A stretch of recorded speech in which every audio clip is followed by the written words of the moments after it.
여러분 안녕하십니까? 2월 4일 토요일 JCM 모닝뉴스입니다.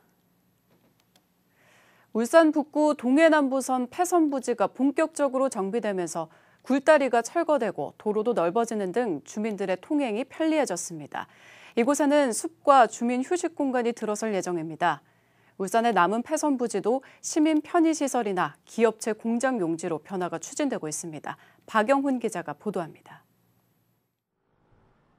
북구의 한 마을 입구입니다. 지난해까지만 해도 이곳에는 동해남부선 철도 아래로 좁은 굴다리가 설치돼 있어 통행하는 시민들이 불편을 겪었습니다. 최근 동해남부선 폐선부지 도로공사로 굴다리가 철거됐습니다. 이번 도로구조 개선 공사로 이곳에 철도와 굴다리가 사라지고 도로가 넓어져 이제 이곳에는 버스나 화물차도 지나다닐 수 있습니다. 북구청은 폐선부지를 활용해 숲을 조성하고 주민 휴식 공간과 미디어 아트 센터를 건립할 계획입니다. 그리고 올해 폐선부지를 도시숲으로 조성하는 사업을 본격 추진해서 철도로 그동안 단절되었던 이곳을 주민들을 위한 소통과 화합의 공간으로 만들어 나가도록 할 것입니다. 울산의 동해남부선 폐선부지는 북구 효문역부터 경주 시계까지 33만 8천여 제곱미터, 울주군 덕화역부터 부산 시계까지 42만 4천여 제곱미터가 있습니다. 폐선 절차에 들어간 미포 국가산업단지 내 장생포 열차 노선 2만 7천여 제곱미터를 합하면 울산의 폐선부지는 총 79만여 제곱미터, 축구장 100여 개가 넘는 넓이입니다. 울주군도 폐선부지에 대체 녹지를 조성하고 공공주택과 청량체육 복합시설 등을 건립할 계획입니다. 미포국가산업단지 내 장생포 열차 폐선부지는 기업의 공장 확충 등에 활용하는 방안이 추진됩니다. 그동안 시민들의 통행 불편을 유발했던 울산의 폐선부지가 시민들의 편의 공간과 기업 투자 유치 공간으로 탈바꿈할 수 있을지 기대되고 있습니다. JCN 뉴스 박영훈입니다. 울산의 미래 60년 발전 비전을 제시할 6223 미래포럼 창립추진위원회가 어제 기자회견을 열고 포럼 창립을 선언했습니다. 6223 미래포럼 명칭은 울산이 공업지구로 지정된 1962년 2월 3일을 의미하며 종합체육관에 기부한 고 이종화 선생의 장손 이상현 KCC 정보통신 대표이사와 외솔 최연배 선생의 손자 최홍식 세종대왕 기념사업회 회장 등 여러 오피니언 리더들이 참여했습니다. 추진위는 전기 추진 스마트 선박인 울산 태화호의 운행시장 일정에 맞춰 창립대회를 갖고 미래포럼의 비전을 발표할 계획입니다. 민선 8기 울산시 출범 반년간 공약 이행률이 34.9%로 순항 중인 것으로 나타났습니다. 이행 완료된 공약은 외국인 기업 투자 유치와 연포산 터널 무료화, 개발 제한구역 규제 해제 공론화 확산과 제2명천교 예타 통과 등 13건입니다. 또 남부권 신도시 건설 기본계획 수립 용역 착수와 도시계획 용도지역 현황조사 완료 등은 순차적으로 진행되고 있는 것으로 나타났습니다. 울산시는 올해가 민선 8기 정책들이 본격적으로 추진되는 해인 만큼 공약 추진에 전력을 다하겠다고 밝혔습니다. 제8회 전국동시 지방선거를 앞두고 선거구민 19명에게 40만 원 상당의 음식물을 제공한 혐의로 재판에 넘겨진 서석광 전 울주군 부군수가 1심에서 벌금 200만 원을 선고받았습니다. 울산지법 황운서 부장판사는 공직선거법 위반 혐의로 기소된 서 전 울주군 부군수에게 벌금 200만 원을, 공무원 전직 공무원 2명에게 각각 벌금 200만 원과 100만 원을 선고했습니다.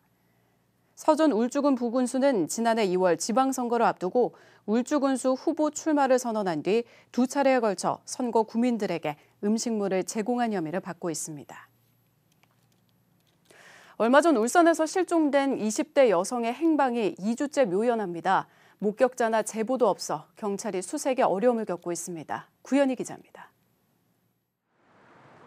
지난달 20일 집을 나간 뒤 실종된 25살 신윤주 씨. 실종된 지 2주째가 됐지만 아직까지 행방이 묘연합니다. 실종경보 문자 메시지가 발령된 첫날, 신시를 봤다는 제보가 몇 건 있었고 장소는 모두 울산이었습니다. 하지만 성과는 없었고 이후 신시를 목격했다는 제보도 더 이상 없는 상태입니다. 경찰은 신 씨가 지난 20일 밤 11시쯤 집을 나가는 모습을 CCTV로 확인했습니다. 실종된 신 씨가 마지막으로 포착된 곳은 이곳 울산과학대 인근입니다. 경찰은 신 씨가 집에서 나와 이곳까지 걸어온 것으로 보고 있습니다.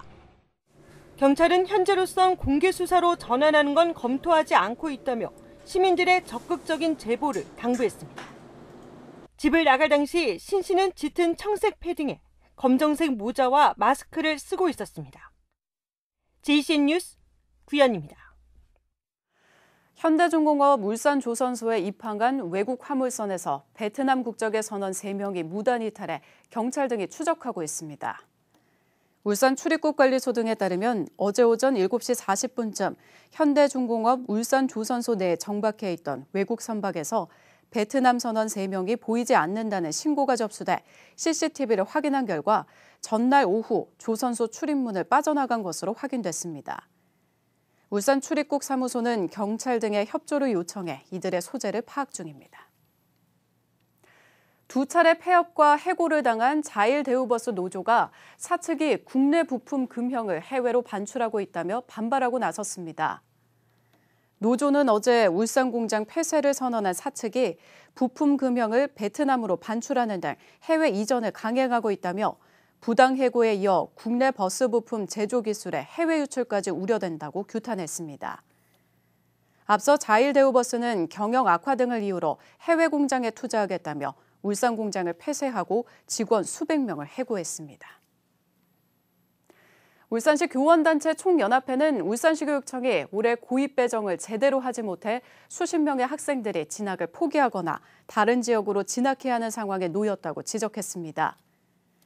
울산교총은 시교육청의 고입 배정 예측 실패로 29명의 학생이 진학을 포기했고 12명은 다른 지역 학교로 진학을 준비 중인 것으로 파악됐다며 2007년 황금돼지해 출산 붐으로 출생아가 크게 늘었는데 교육청이 제대로 대처하지 못하면서 빚어진 결과라고 질타했습니다.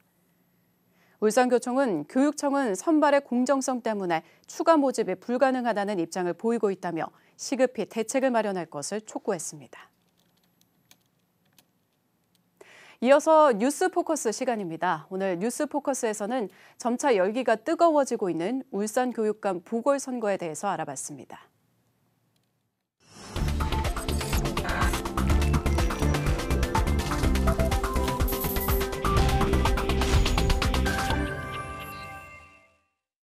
네, 뉴스포커스 울산교육감 보궐선거 얘기를 좀 해보겠습니다. 현재까지는 후보 난립 상태로 보이는데 지금 예열 단계인데도 관심이 높은 것 같아요. 김잠출 기자, 네. 지금은 후보 난립 상태, 이대로는 안 될 것 같고 당선에 위해서는 단일화에 달려 있는 거죠? 맞습니다. 누구나 다 그렇게 얘기를 하고 있고 예. 또 아마 그런 방향으로 가야 될 것 같습니다. 네. 지금 예비 후보 등록한 분들 중심으로 보면은 일단은 뭐 보수 2명 그리고 중도를 표방하는 분이 1명 있죠. 예. 그리고 진보 1명 이렇게 나와 있는데 노키 전 교육감의 남편이 진보 진영의 후보로 추대는 됐지만 등록한다면은 네. 진보 쪽이 2명이 되겠습니다.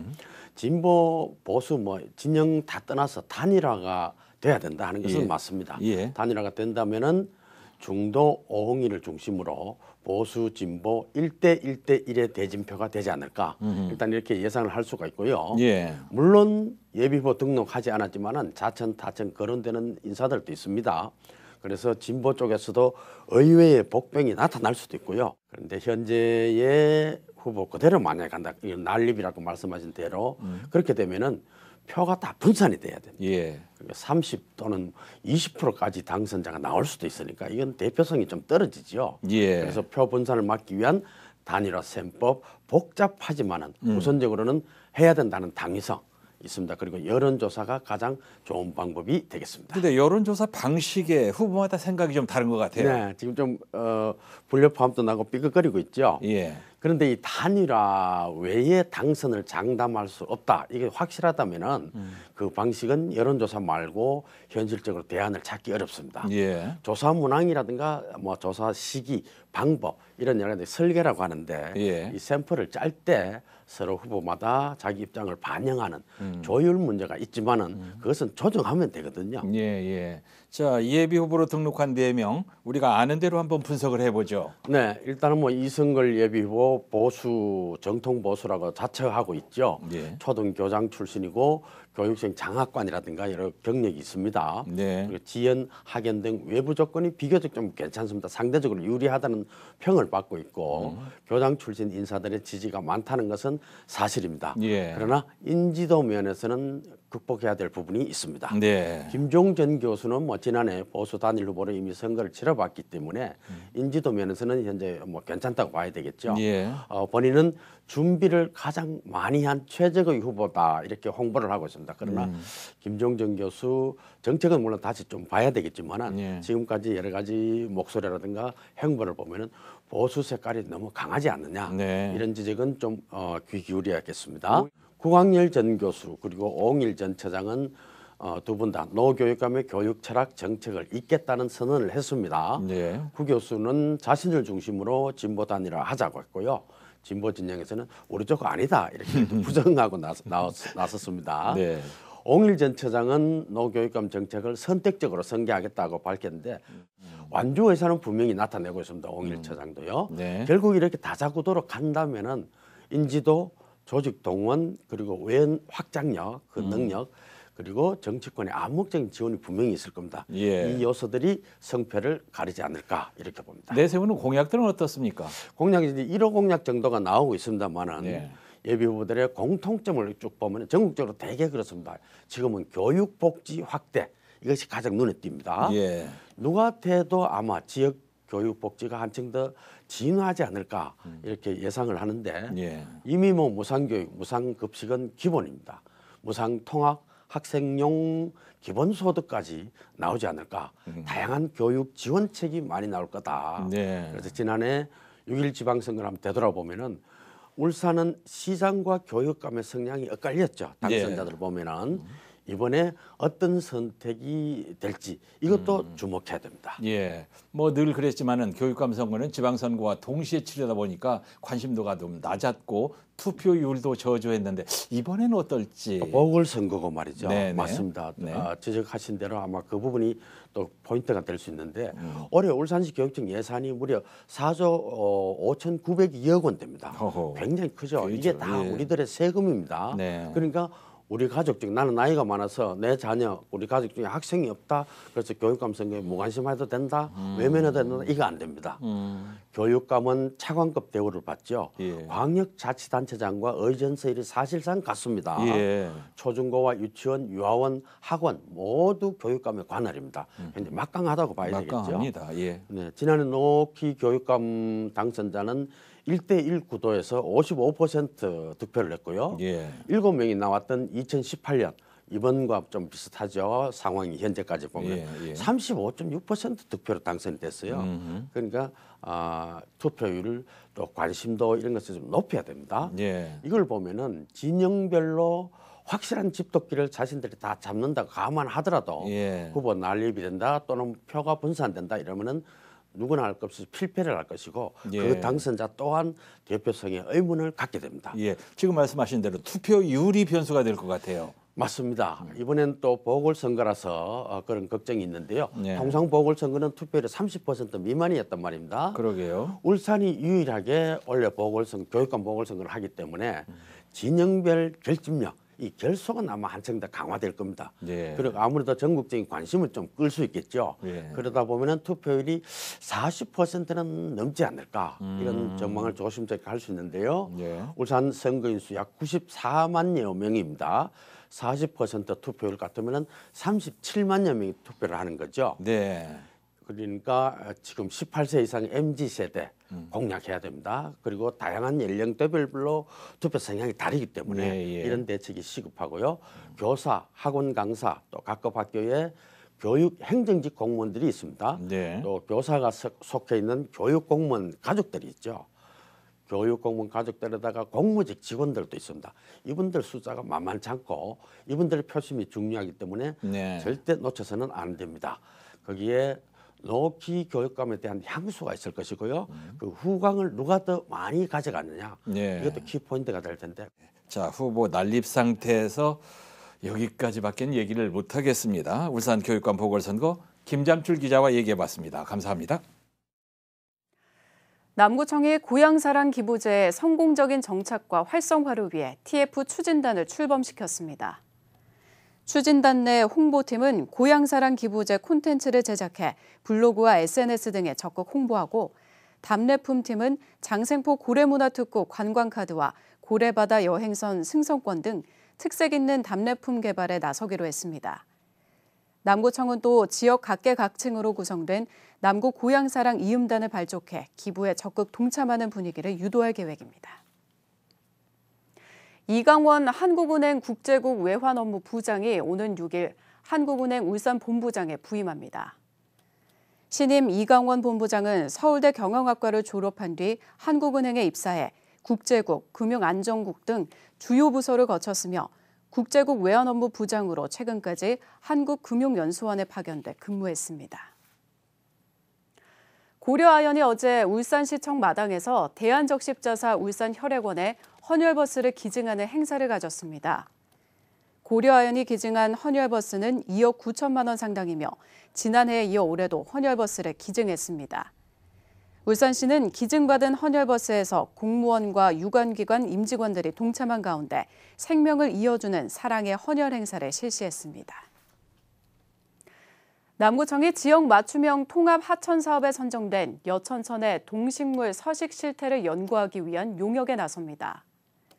남구청은 오는 10월까지 용역을 진행한 뒤 용역 결과를 토대로 여천천의 동식물 생태지도 웹사이트를 구축하고 주요 지점 5곳에 동식물 서식 관련 안내판을 설치할 계획입니다. 또 동식물 서식지의 관리와 보존 방안을 수립해 사람과 자연이 공존하는 친환경적인 하천을 조성할 방침입니다. JCM 모닝뉴스를 마칩니다. 함께해 주신 여러분 고맙습니다.